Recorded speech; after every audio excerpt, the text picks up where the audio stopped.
The nursery, a sanctuary, they whisper, a haven for innocent dreams. And yet, look closer, past the embroidered silk, beyond the soothing lullabies.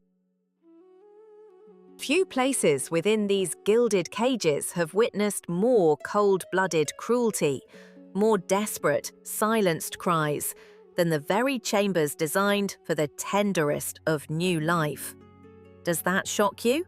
It should, for here, in this seemingly idyllic realm, the game of queens begins long before the crown is ever worn. This is no mere chamber of slumber. This is a battlefield, cloaked in softest linen and scented with rosewater. The future of a dynasty, the very bloodline that anchors this empire, is decided not by the clang of steel on distant fields, nor by the grand pronouncements in the Sultan's divan. No. Here, power shifts with the insidious rustle of silk, with the soft, lethal brush of a hand, with the poison delivered not by blade, but by a whispered promise, a subtly skewed instruction, a moment of tragic neglect. The stakes are impossibly high, the players ruthless, their weapons invisible. Centuries I have stood, a shadow among shadows, a whisper within the very walls that echo with the silent tremors of their ambition. I have borne witness to the unseen currents that could capsize an empire with a single hushed breath, to the foundations of power shaken by the faintest tremor of fear. My method, you ask? It is deceptively simple, yet utterly potent. I do not listen to the grand pronouncements, the boastful cries of victorious men, or the carefully constructed narratives penned by scribes. No, my ear is attuned to a different symphony. To the whispers behind tapestries, to the hushed exchange of knowing glances, to the unsung melodies of fear that hum beneath the surface of courtly smiles. I seek the true history, the chronicle written not in triumphant ink, but in the frantic, fading beat of hearts that dared to live and die too close to the throne.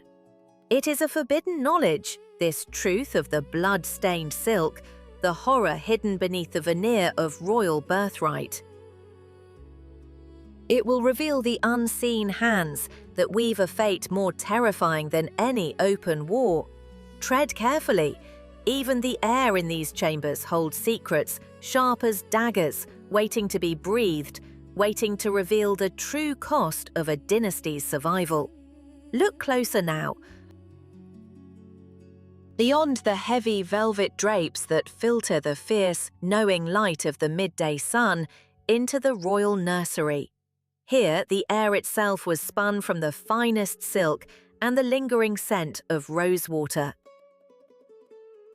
Golden cradles, each a masterpiece carved with tales of distant lands and mythical beasts, rocked with an almost imperceptible sway, adorned with canopies of embroidered muslin, fine as a spider's web, woven by unseen hands.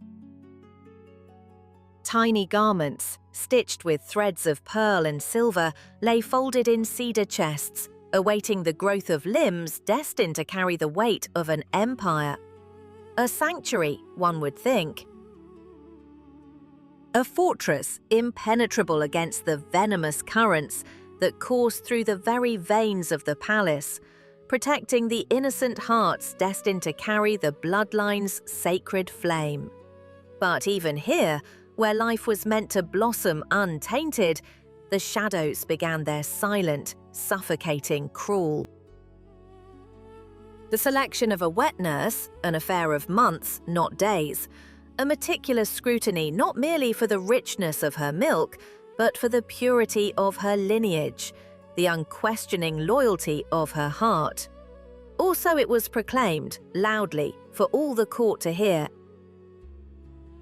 Every woman allowed within these hallowed walls became a potential conduit, a fragile vessel, a whisper away from an abyss. a pawn in a game she barely understood. A single misstep and not just her life but the very future of the dynasty could shatter. Do you see the tension in their forced smiles, the fear in their averted gazes? And then came the gift. From a certain sultana, perhaps, her smile as sweet as candied almonds, her eyes betraying nothing but the deepest, most maternal concern.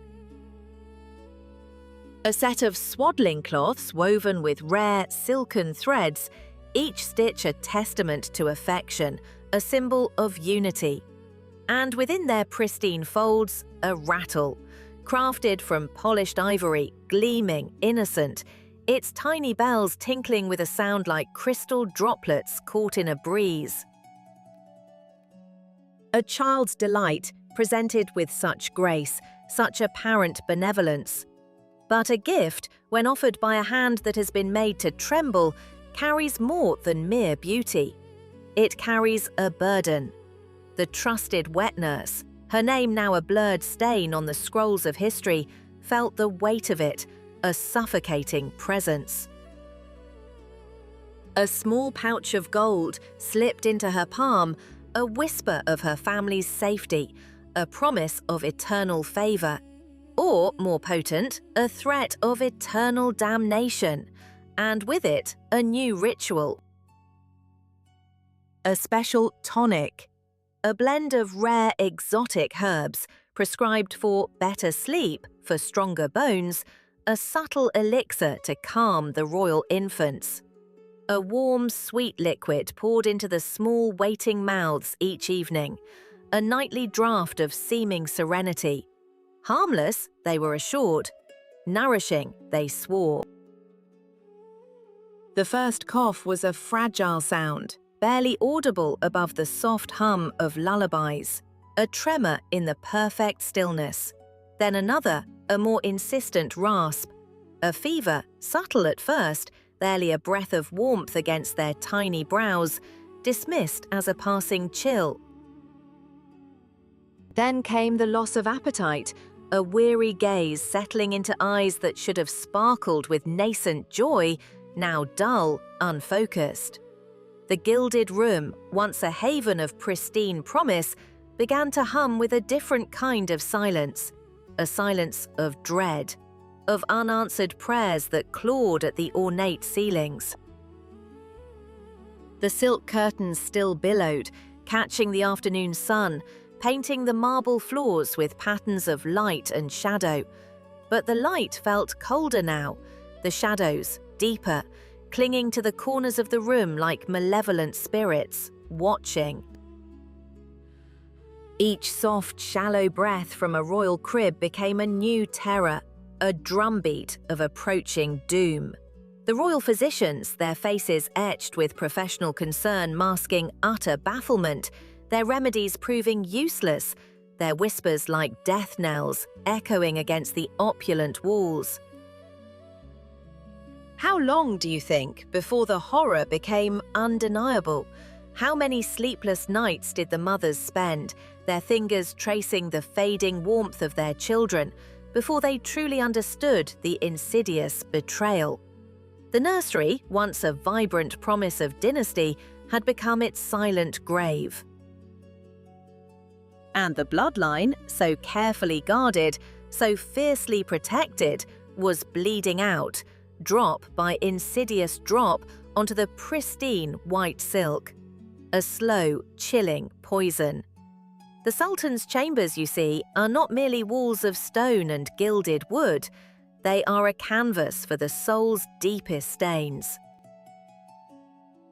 And nowhere is this truth more brutally laid bare than within the royal nursery, a place meant for the softest sighs, the tenderest dreams.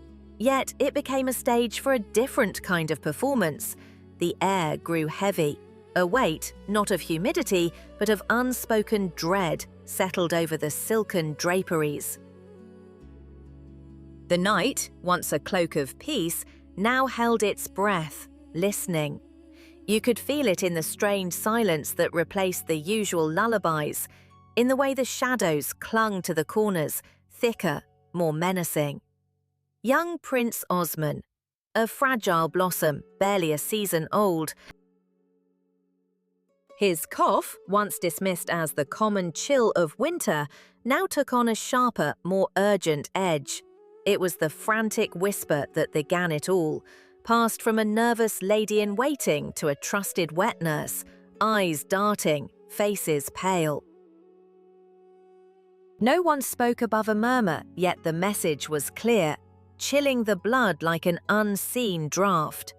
The matron of the nursery, a woman whose face usually held the benign wisdom of age, moved with an unnatural stiffness.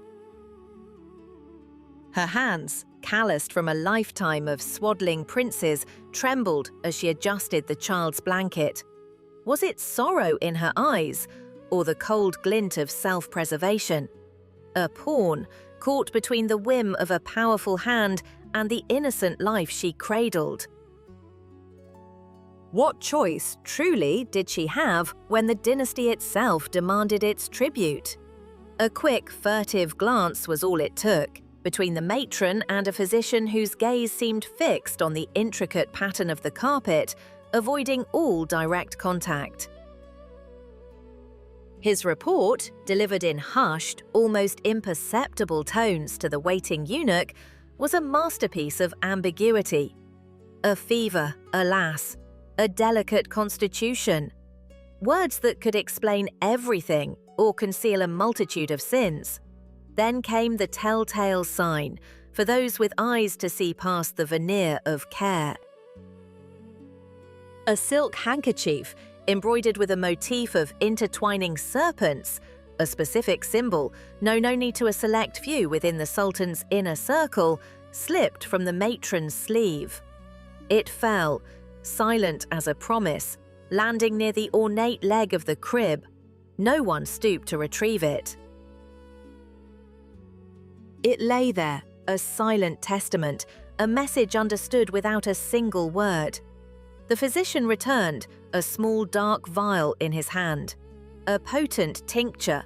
For the fever, he announced, his voice just a shade too loud, just a fraction too firm. But as he broke the wax seal, a keen eye might have caught it. A tiny, almost invisible fissure in the crimson wax, suggesting it had been tampered with before. A detail meant to be overlooked. A secret kept by the silence itself. The matron took the vial, her fingers brushing the physician's. A fleeting touch, an exchange of burdens. She poured a measure into a silver spoon, her hand steady now, betraying nothing. The tiny prince, his breath shallow, stirred weakly. The spoon lifted to his lips. A dark liquid, administered as a soothing balm. But was it? Or was it the subtle, creeping poison that would extinguish his tenuous hold on this bloodline? The horror was not in a scream, but in the lack of one, in the mothers who, from their distant quarters, felt a cold dread descend, a mother's instinct screaming of betrayal, yet powerless to intervene. In the complicit nurses who turned their faces away, their loyalty bought, or their fear too great, to resist the shadow that now extended its reach even into the most sacred of spaces. No one should have heard this. No one should have seen it. Yet it happened, beneath the watchful, unforgiving eye of the Sultan's palace, where the struggle for the throne was waged not with swords, but with hushed breaths and poisoned silk. The blood, once so vibrant upon the gilded floor, had been scrubbed away, the tiles gleaming under the diligent hands of silent servants. They burned incense, scattering rose petals and prayers, cleansing the nursery not just of gore, but of the very memory of terror. The Sultan, in his public pronouncements, spoke of a cruel fever, a sudden malice from Allah, and the court wept with practiced solemnity. The minarets echoed with the mournful call, shrouding the city in a veil of official grief. History, like a skilled scribe, was already being rewritten, each word a stone laid over a gaping wound. But silence, my friends, has its own stain, one that penetrates deeper than any crimson spatter. It clung to the heavy tapestries, seeped into the very stone of the palace walls. The lingering scent of betrayal still hung in the air, a whisper that refused to be silenced, even as the living moved through the hallowed halls. Observe the mothers, how their eyes now held an ancient, knowing sorrow. Their laughter, once bright, was now a brittle echo, their smiles, fragile masks over indelible psychological scars.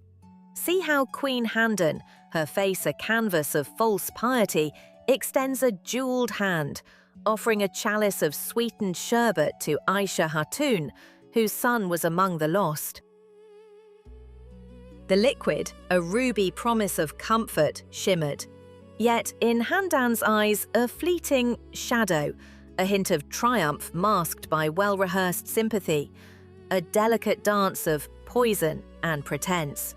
In a corner of the cleansed nursery, now cold and hollow, stood a cabinet. Its ancient lock, a silent guardian, protected what lay within. Tiny, unworn silks, folded away forever.